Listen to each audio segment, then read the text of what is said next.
Baik, bertemu lagi di Pembelajar Channel. Pada kesempatan kali ini kita akan membahas cara menghafal Undang-Undang Dasar. Pada bagian 3 ini kita akan membahas pasal 10 sampai dengan pasal 16, bagian dari bab kekuasaan pemerintahan. Jadi di bab kekuasaan pemerintahan ini sebenarnya ada dari pasal 4 sampai dengan pasal 16. Nah, untuk sesi kali ini kita hanya akan membahas 10 sampai 16. Yang pertama, pasal 10 berbunyi, Presiden memegang kekuasaan yang tertinggi atas Angkatan Darat, Angkatan Laut, dan Angkatan Udara.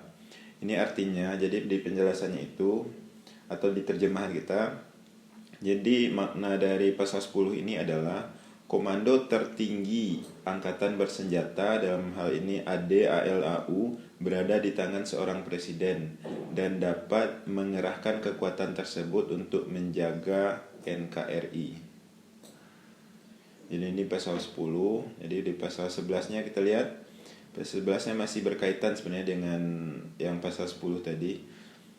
Ayat 1-nya, Presiden dengan persetujuan DPR menyatakan perang, membuat perdamaian, dan membuat perjanjian dengan negara lain. Jadi persetujuan perang, damai, dan perjanjian. Ayat 2-nya, Presiden dalam membuat perjanjian internasional lainnya yang menimbulkan akibat yang luas dan mendasar bagi kehidupan rakyat yang terkait dengan beban keuangan negara dan atau mengharuskan perubahan atau pembentukan undang-undang harus dengan persetujuan Dewan Perwakilan Rakyat. Di persetujuan Dewan Perwakilan Rakyat ini sih kuncinya ya. Kalau poinnya itu adalah hal-hal yang berakibat pada keuangan dan harus mengharuskan perubahan atau pembentukan undang-undang, jadi harus dengan persetujuan Dewan Perwakilan Rakyat. Ayat 3, ketentuan lebih lanjut tentang perjanjian internasional diatur dengan undang-undang. Lanjut ke pasal 12. Presiden menyatakan keadaan bahaya. Syarat-syarat dan akibat keadaan bahaya ditetapkan dengan undang-undang. Jadi penjelasan atas pasal ini, jadi sebenarnya tidak ada secara tegas keadaan berbahaya yang dimaksud. Jadi pemerintah memiliki ruang untuk mengeluarkan aturan terkait dengan keadaan berbahaya sesuai dengan kondisi yang relevan yang dialami bangsa Indonesia. Jadi keadaan bahaya versi tahun 70-an dengan tahun 2022 mungkin akan berbeda. Jadi ada diskresi di sana untuk menerjemahkannya. Namun kalau kita melihat ke Perpu nomor 74 tahun 1957, keadaan bahaya bisa berupa keadaan darurat sipil, keadaan darurat militer, dan keadaan darurat perang. Lanjut ke pasal 13. Ayat 1, Presiden mengangkat duta dan konsul. Di ayat 2-nya, dalam hal mengangkat duta, Presiden memperhatikan pertimbangan Dewan Perwakilan Rakyat. Ayat 3-nya, Presiden menerima penempatan duta negara lain dengan memperhatikan pertimbangan Dewan Perwakilan Rakyat. Jadi baik untuk mengangkat maupun menerima, jadi harus memperhatikan pertimbangan Dewan Perwakilan Rakyat. Jadi di soal bakal sering seperti itu.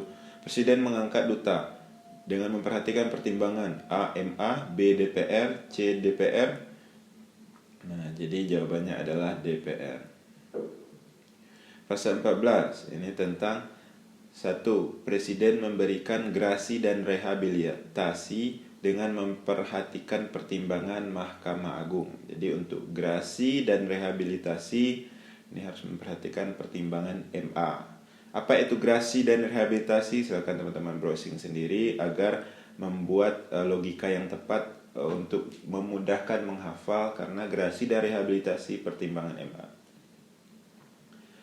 Ayat 2. Presiden memberi amnesti dan abolisi dengan memperhatikan pertimbangan DPR. Jadi untuk amnesti dan abolisi dengan pertimbangan DPR. Silakan dicari amnesti itu apa, abolisi itu apa, dan membuat cara untuk menghafal yang mudah gitu. Dengan kita tahu amnesti abolisi, berarti ini adalah pertimbangan DPR.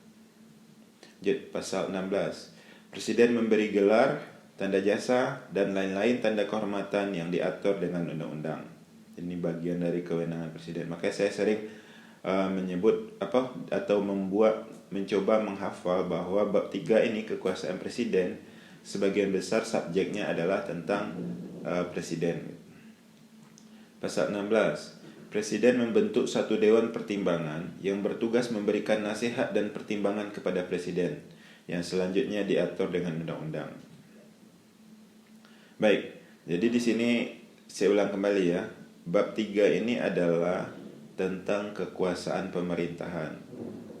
Tapi saya sering melihat bahwa di setiap pasal-pasal dari pasal 4 sampai pasal 16, subjeknya itu kebanyakan adalah presiden. Maka kita lihat di sini pasal 10 tadi ya. Komando tertinggi Angkatan Darat, Angkatan Bersenjata, presiden. Jadi presiden menyatakan perang dengan persetujuan DPR. Presiden membuat perjanjian internasional lainnya. Terus di pasal 12 tadi tentang keadaan bahaya. Jadi presiden menyatakan keadaan bahaya. Di pasal 13, presiden mengangkat duta dan konsul. Presiden mengangkat duta dan konsul pertimbangan DPR. Menerima pertimbangan DPR juga. Selanjutnya, presiden memberi gerasi dan rehabilitasi dengan pertimbangan MA, memberi amnesti dan abolisi dengan pertimbangan MPR. Selanjutnya, memberi gelar, tanda jasa dan tanda kehormatan. Selanjutnya, masih presiden sebagai subjek, presiden membentuk dewan pertimbangan.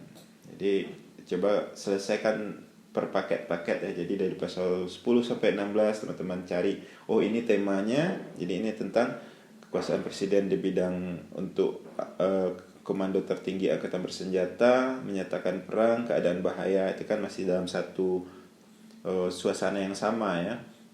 Lanjut ke 13 dan 14 itu lebih kepada duta konsul dan gerasi rehabilitasinya. Jadi 15 tanda jasa, 16 dewan pertimbangan. Jadi dengan teman-teman bisa memantapkan hafalan untuk satu paket, jadi tidak akan tertukar nanti gitu.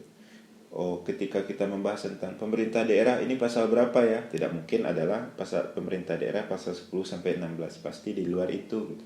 Apalagi teman-teman sudah membahas pasal 1 sampai pasal 3 tadi, pasal 4 sampai pasal 9 di video sebelumnya.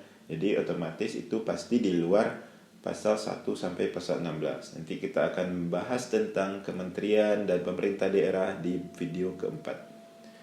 Mungkin demikian dulu. Terima kasih atas perhatian teman-teman. Mohon maaf atas segala kesalahan. Saya akhiri.